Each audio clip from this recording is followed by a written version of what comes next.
দর্শক, শহীদ মার্চ এই মুহূর্তেও অবস্থান করছে রাজধানীর সায়েন্স ল্যাব বা নিউ মার্কেটের সামনে দিয়ে। আমরা দেখছি যে এই মুহূর্তে লাখো মানুষ তারা যুক্ত হয়েছেন এই শহীদ মার্চে। এবং আমরা দেখছি যে বৈষম্য বিরোধী ছাত্র আন্দোলনের সমন্বয়ক হাসনাত আবদুল্লাহ, বৈষম্য বিরোধী ছাত্র আন্দোলনের আরও অন্যতম সমন্বয়ক সার্জিস আলম রয়েছেন, আরও বেশ কয়েকজন সমন্বয়ক। তাদের নেতৃত্বে এই মিছিলটি ঠিক 3:30টার সময় শুরু হয়েছে, যেটা আসলে আমরা দেখছি যে এই মিছিলটিতে ইতিমধ্যে লাখো ছাত্র, শিক্ষক, শ্রমিক, বিভিন্ন পেশাজীবীর মানুষ তারা জড়ো হয়েছেন। আমরা দেখেছি যে এই যে আন্দোলনটি জুলাই এবং আগস্টে ছিল, যে আন্দোলনের স্থিতি ছিল যে সময়টাতে, সেই সময়ে এই সায়েন্স ল্যাব মোড়েও দিনের পর দিন হাজারো শিক্ষার্থী তারা আন্দোলন করেছে। এবং এই সায়েন্স ল্যাবে আসলে আমরা দেখেছি যে ঢাকা কলেজ, আইডিয়াল কলেজ, আশপাশের টিচার্স ট্রেনিং কলেজ থেকে বহু শিক্ষার্থী এই আন্দোলনে অংশ নিয়েছিল। এই সায়েন্স ল্যাব থেকে শাহবাগে যতদিন কর্মসূচি ছিল, এই সায়েন্স ল্যাব থেকে প্রায় হাজারো শিক্ষার্থী ঢাকা বিশ্ববিদ্যালয়ের কর্মসূচিতে একাত্মতা জানিয়েছিল। সেই সায়েন্স ল্যাব পার হচ্ছে এই যে শহীদ মার্চ, সেটা।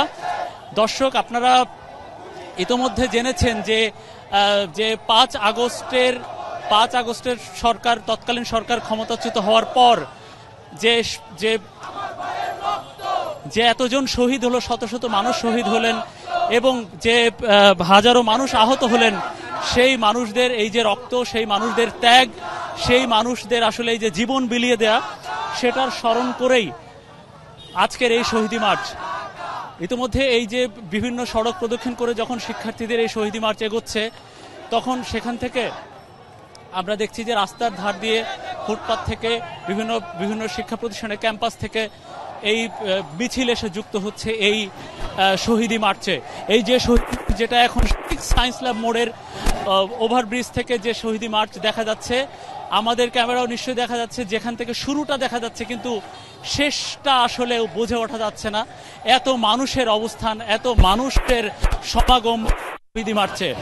সবাই আসলে যখন যে আন্দোলনে যে অবস্থানটা যেরকম ছিল, যে আন্দোলনে যেরকম যে বাংলাদেশের পতাকা কপালে বেঁধে, বাংলাদেশের পতাকা